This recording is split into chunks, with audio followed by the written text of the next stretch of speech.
I just bought a Borla Sport exhaust system for my Saturn SL2, and today we're going to be cutting out my stock exhaust, welding in the new Borla exhaust, and later doing some dyno pulls and 0 to 60 runs to find out, does aftermarket exhaust just sound cool, or can it actually increase power and help you go faster?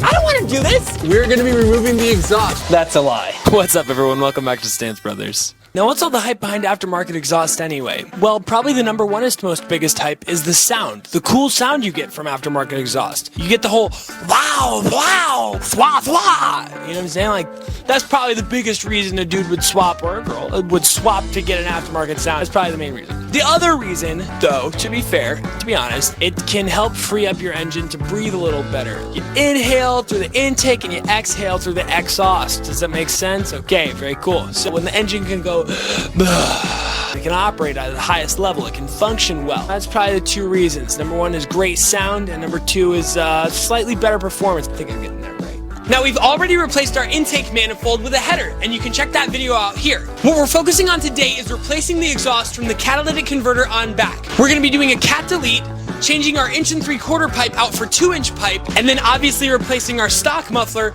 with the Performance Borla muffler. But first, let's get this exhaust removed.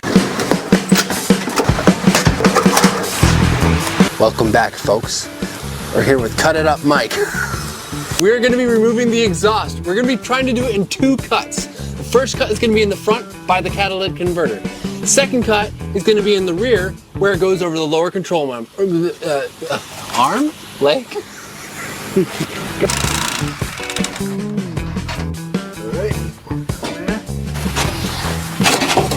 This is the part where it all falls on my face and I can't see. So, oh, it broke. Hey, look, this was holding the muffler up. Not anymore. Yay! I've wanted that off since we bought the car. Yes! Borla is a performance exhaust company, which means they don't make exhaust kits for non-performance vehicles. Like, I don't know, maybe an extinct car brand called Saturn that doesn't make anything anymore. Like, that's a good brand to not make a muffler system for. So we bought their Mazda Miata exhaust kit, and we're creating our own performance exhaust system for an extinct car. So this is going to be fun. We've laid out the entire exhaust system, and what we're going to do, we're just going to lay these pipes out kind of along it and try to mock up the same setup. There's also all these hangers that came on the exhaust, and we're going to have to grind those off and remove them so that we can use them for our own special needs exhaust.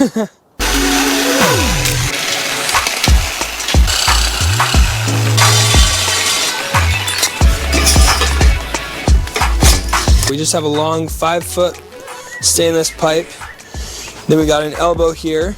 Then we got a 45-degree elbow, another elbow, another elbow, another elbow, and then another 90-degree. So you can see kind of that rough line up there. Yeah, that's what we got so far, and that's what I'll be able to show up with tomorrow.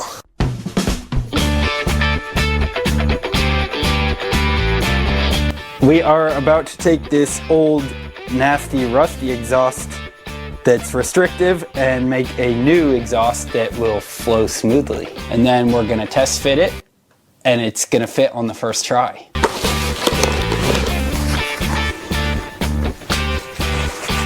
Come on. Slower.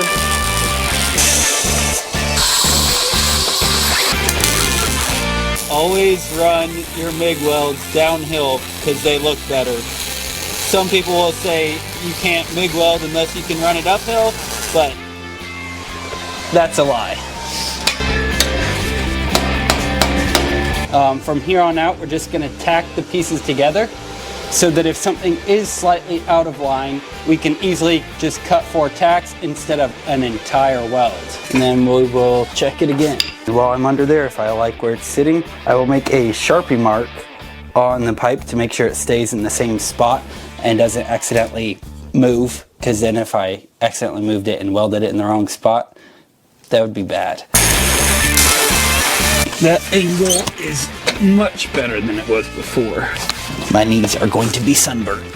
We interrupt this program to bring you an important message on behalf of the Department of City Geese and City Goose Incorporated. Ladies and gentlemen, it is now time for Q&A with Zay.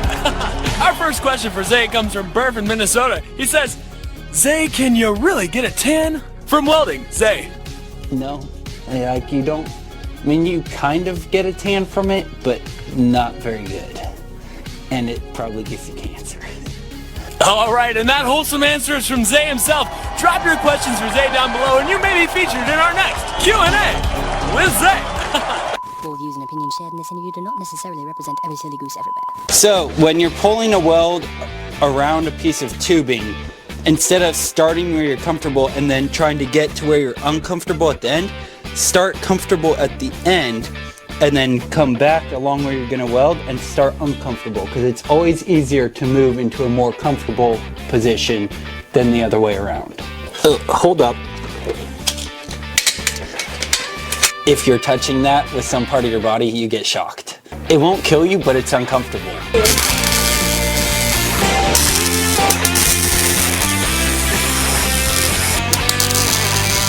We tested this piece again, so everything is good from this end to here and from that end to here, and then we're gonna have to do a flange between them. This is a piece from the original Miata exhaust, and we're going to try to save this flange and make a second one just like it. We're gonna use a cutting torch. The way a cutting torch works is you turn on the acetylene and a little bit of oxygen, and that's where your flame comes through. And that flame will heat up the steel. Then when you push this handle, a jet of oxygen comes out of that center hole and blows away the molten steel. We're on like that.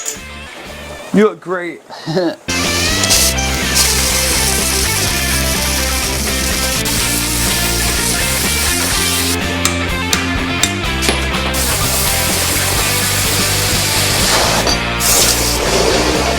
.80 grit belt here makes quick work of this steel. It's pretty close fit up. A little bit of a gap there, but not a problem to fill up. Look at that. All right, we got this front section of exhaust in place. It looks like we need to trim about an inch off of this back section of pipe, and it should line up perfectly.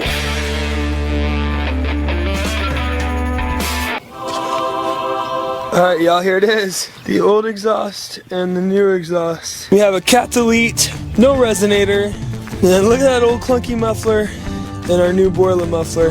That is sweet. And we ran out of time to get the muffler hanger welded up properly, so we just used this copper wire. We finished at 9:10, maybe 9:12. We started up, do the first, and then like exhaust starts pouring out the side, and we forgot to put that little bong thingy back in the sensor area spot. Yes, but it's all in now, and it makes noises like that, and that's pretty cool. And yeah, we'll catch you back at the race shop. We're here, SD Racing, check them out.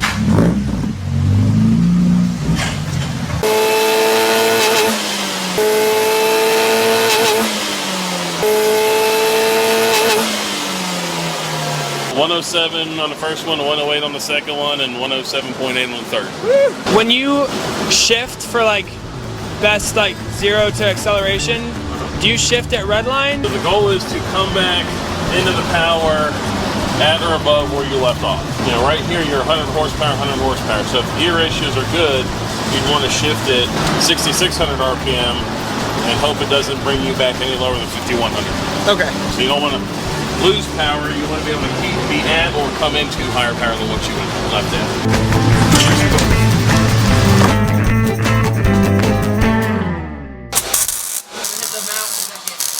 Nice. Woo! We just finished welding a hanger onto the muffler and the little tip on there, and we're ready to finish installing the exhaust system. Alright, the time has come. We've swapped out the wheels for some 17-inch NQRPF 1s. I'm gonna hit the road on a closed road course in Argentina to do some 0 to 60 pulls and check it out. How does this translate into real time? As a daily driver, can I outrun the people next to me? That's the question. 4, 3, 2, 1. Here we go. We're accelerating. We're flying. This little GTI next to me doesn't know what to do. Never seen a Saturn go this fast before, have ya? Man, I'm getting bad times on this. A 10-second 0 to 60. I'm just a bad driver. I'm gonna quit this channel. It's too discouraging. The only thing I can do in life is a U-turn. Burnouts, I hate burnouts. Why do I do burnouts every time? I don't know how to do anything. I'm not a good driver. 11.16 seconds for a stupid 0 to 60. I hate this.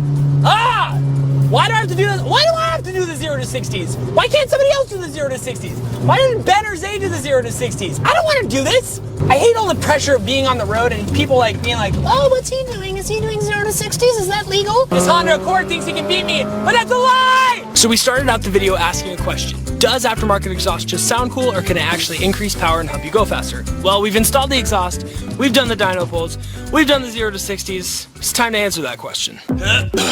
Order in the garage. This court is now in session. The Honorable Judge Me presiding.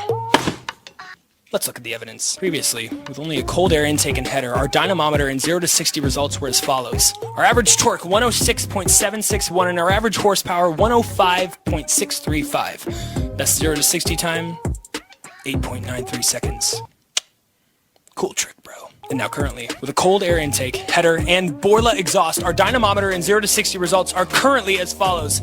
Our average torque, 106.456, and our average horsepower, 107.725. Our best 0 to 60 time, 9.31 seconds. Interesting. So what does that mean? Well, I'll tell you what that means. It means our torque is lower by 0.305 foot-pounds. It means our horsepower is higher by 2.09 horsepower measurement things, and it means that our best 0 to 60 time was slower by 0.38 seconds. I submit to you that an exhaust alone, without the aid of a tune or a turbo, is guilty of underperforming. Does aftermarket exhaust sound cool? Yes. Did it actually increase power? Yes and no. Horsepower up, torque down. Did it make us go faster? So, aftermarket exhaust, is it worth it? This court finds aftermarket exhaust totally worth it. Are you kidding me? The vibes, the smiles per gallon, second to none, unparalleled. You can't put a rating on that. That's not something you're gonna be like, oh, I don't know, is it worth it? Is it worth it? Might as well get a big kick out of the, you might as well just have a good time every time you're in the car. It's just, you cannot beat it. Raining high above other mid-common traffic. Get an aftermarket exhaust. Life is short, and you're going to be doing a lot of driving, so you might as well enjoy it. Thank you for watching Stance Brothers. Is it worth it? Yeah, I think so.